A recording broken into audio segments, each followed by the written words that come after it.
So continuing from where we left off yesterday, I mentioned to you about the chances that we got in the band with Swami.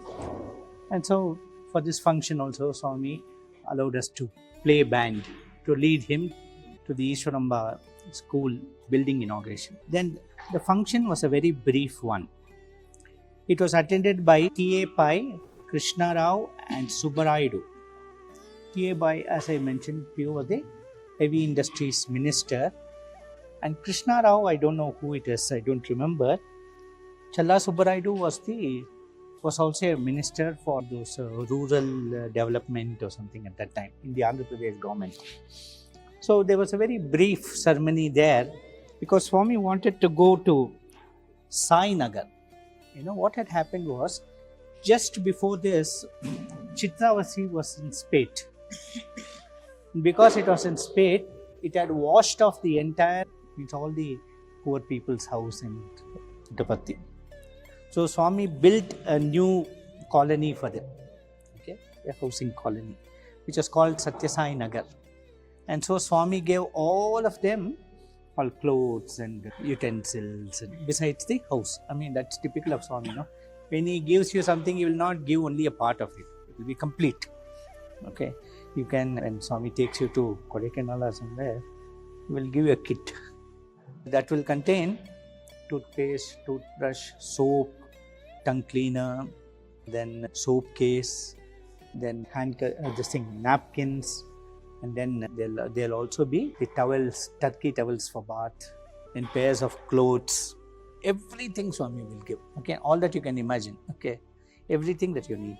Plus, Swami always used to give a torch. Okay, and alarm clock. Okay, clock was always there. There would be a watch Swami would give.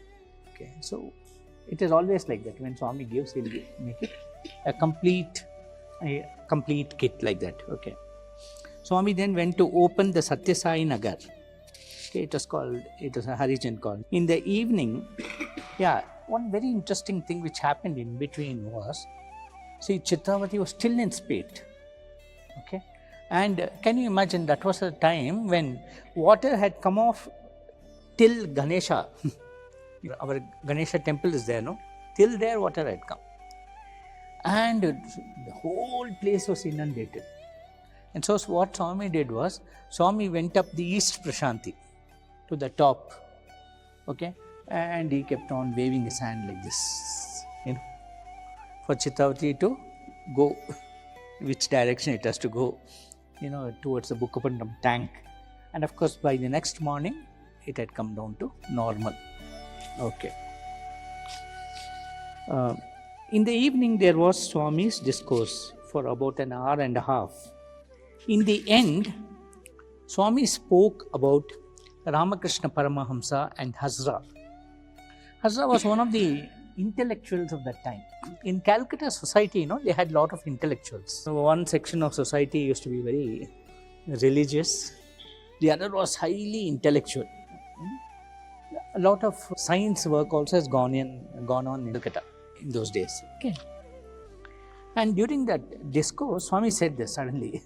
Towards the end of the discourse, truly, only great people know of the good thoughts the students who stay with me have.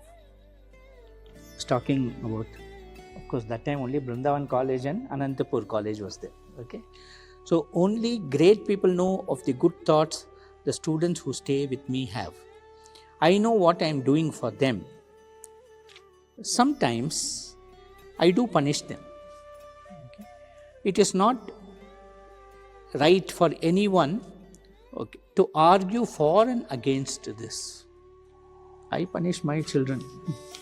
If a parent punishes the child, there should not be a discussion on social media, no? Is it right? Is it wrong? Father and mother have the right over the children because they bring them up. At least in the Indian circumstance, it's like that, isn't it? I don't know about the other countries. To the extent I know that in no other country, parents take care of children so much, they think that you can hear an Indian parent saying like this, no, I want my son to do medicine. Okay. I am ready to sell all my property for the No other place parents say like that. Tell the children, go ahead, you are above 18, go and work and earn your living, your fees. Okay. But in India, it's totally different. Parents live for their children. And that is why, it is very shocking when you come across old age homes in India. Because parents have lived for you. So till the very end, you must take care of them. Okay.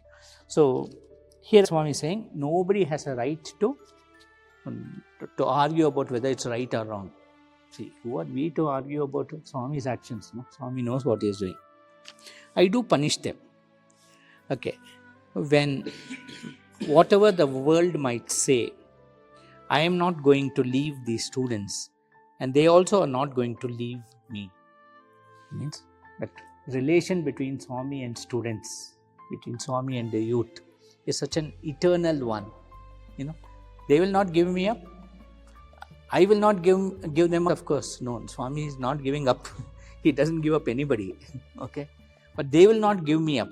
So that is. So you can see this entire Satya Sai avatar, the target audience was youth only. Okay. Just like in the earlier avatars, it was Gopikas. In this avatar, it was others came and went. Okay. But Gopikas were the ones who won his heart. And I hope we can say that students are the ones who win his heart in this avatar also. Okay. But from Swami's side, he has made it abundantly clear that we are given the ringside seat in this. Okay. I am not going to leave the students, and they are also not going to leave me. It is to them I will bring India to its former glory and fame. So Swami says that he is going to bring India to former glory and fame. We can see that India is on the rise already. And Swami wants all of us to be part of that. That is the mission. If India shines, the world will shine. Because the Sanatan Dharma, which is here, is so precious that avatar after avatar comes to ensure that it is kept pristine. Because if the values that India stands for are lost, then Swami has to bring about a pralaya and start all over again. It's like that. It is only because the values which are practiced in this culture have been so eternal that you find that ours is the only civilization which has survived. Okay. Other 49 civilizations are all of touristic. Today you can go and see the bricks and the stones. But ours is a vibrant, living culture which has come down civilization from that time. Okay. That is because the best values have been absorbed. Because the best values have been absorbed, what has happened? It has made this civilization eternal. Okay. And this is the one that God wants that the whole world should practice. What are the things that India stands for? India stands for unity in diversity. You must have diversity. There is no diversity, there is no joy at all. If everything is white, or everything is red, or everything is green, no joy. There should be red, there should be green, there should be grey, there should be black, there should be white. All the colors should be there. Similarly, in our country, you can see that we have people from all faiths who come together. Okay. People from various walks of life. Okay. They are able to adjust. Now, as you can see, Kumbh Mela is in progress. Okay. Can you imagine at a time 40 crore people coming together to have a dip? 40 crore, 40 crore people coming together in one place itself, is something which is mind-boggling. It is almost like it is the population of so many countries put together. In one place for all of them to come, and how much of adjustment will be needed? How much of adjustment will be needed? And how does it happen? All feel, the beauty is that all feel that everyone is an embodiment of the divine. Somewhere deep in our culture, that is taken for granted. That's why they don't feel threatened by somebody else's presence. Okay. It is not everyone Means it's not everyone who can accept being in a community like this. And that is why, in Swami's system also, it's not that Swami could not have given us individual rooms. No? Why is it that he has put us 10 people in a room, 11 people in a room, 14 people in a room? Why has he put? So that we get to mingle, we get to learn about each other's language, about the culture, about the habits, about the traditions, about the festivals. There is always, if you don't get a chance to mix like this, okay, you live in your own places, okay, then you have to go, let us say you have to go to North India, you have to go to Delhi. Then you'll say, I have to go to Delhi, I don't know who Delhi is, I don't know how Delhi people are. I hear this about them, I hear that about them. But today, all of us are very comfortable with everybody from all over India or the world, correct? Why? Because we have seen that everybody has the same, whatever pinches you, pinches them also. Whatever gives joy to you, gives joy to them also. Isn't it? That is what we have realized. Our happiness and sorrows all stem from the same kind of thing. Okay. And everyone has both these. Everyone goes through happiness, everyone goes through sadness. And because we are able to get to see all this at this growing age, it becomes a part of our DNA. We are able to accept people of all types. In our own families, we'll have people, we'll have some queer manners, but we accept them, Why do we accept them? It's because of the love we have for them. So if you can accept the whole world like that, that is what is called Vasudhaiva Kutumbakam. The whole world is a family. And when Swami threw away his books and said that I am going on a mission, this is what he told. He is going to accept the whole world as his family. He is just giving the limited the boundaries of a family. He is enlarging it to encompass the whole world. Okay. What happened when during the first World Conference, one of the people who came was a very big political figure. Okay. And he spoke in Hindi. And he said, I am speaking in Rashtra Bhasha. There's just a slight comment. Swami is speaking in his mother tongue and Swami is speaking in his Rashtra Bhasha. So Swami's turn came to speak, discourse. Swami is standing on one side of the stage, and Kasturi ji was supposed to translate. He was 40 feet away. Normally they stand together and translate. But it happened like that, okay. And so it seems Swami started off. And Professor Kasturi used to tell us, for a few minutes I didn't know what was happening. He said, it looks like something very strange. I can't hear. I can't make out what Swami is telling. And then he realized that Swami was speaking in Sanskrit. First 5 minutes Swami spoke in Sanskrit. Full flow. And then he said, I spoke in Deva Bhasha. Sanskrit is Deva Bhasha, no? Okay. So he says, so I had to translate the Ganges into Thames. Okay. To translate it into English. And then Swami started off in Telugu after that. And Swami said, Prapanchame na illu. And Kasturi translated this as, the world is my mansion. And he felt very happy. What a correct choice of words. When Swami stays in some place, it can't be a hut building, bungalow. It has to be a mansion only, no? The Lord of the universe is staying. Felt very happy. And then from there, Swami said, no. And Swami started walking towards him. And he started walking towards Swami. He thought he was going to get something. Swami is going to scold him for something. He wondered, what mistake did I do? What did I do? What did I do? When Swami met him, Swami said, not the world, universe. The universe is my mansion. Okay. Okay. Today we say, Samastha Loka Sukhino Bhavantu. No? The original thing was Loka Samastha Sukhino Bhavantu. Let this entire world be happy with all the beings. That's what we used to say.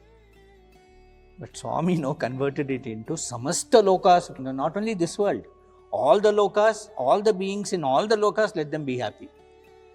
Because everything at his scale is like that only. There was a concert which used to be held in Delhi, which was called Unity, National Unity Concerts. Okay. That came to Puttaparthi. After 2 editions, it became Unity Concerts for Universal Integration. From national integration, it became universal integration. So, when we are associated with Swami, automatically we become international. I'll give you one more beautiful example. In the Swami's 60th birthday time, for a long time, Bangalore, they have been trying to have an international airport. Okay. It was not becoming an international airport for various reasons. Only Delhi, Bombay, Calcutta were international airports. And then what happened? Swami devotees came for 60th birthday. They came from so many countries that became an international airport. Automatically it became international. Of course, around that time only, we had a SAARC summit. Okay. And Rajiv Gandhi was the Prime Minister. So he came down, okay, and of course he drove his jeep from the airport to Nandi Hills. Prime Minister driving the jeep, you can imagine. At that time, also this became an international airport because people from different neighboring countries were coming. So, if you want to have an international airport, either you should have the heads of state of the various countries coming, or you should have devotees of Swami coming from all over the world. That's what makes it an international assembly. See, that is the thing. When they say Jagatah Pitarau Vande, the parents of the entire world, Shiva and Shakti, isn't it? That's what Kalidasa says in his Kumara Sambhavam. Jagatah Pitarau Vande Parvati Parameshwarau, he says. So Parvati and Parameshwar, that's what Swami is, right? So universal integration. So that's what Swami talks about. We'll continue this tomorrow.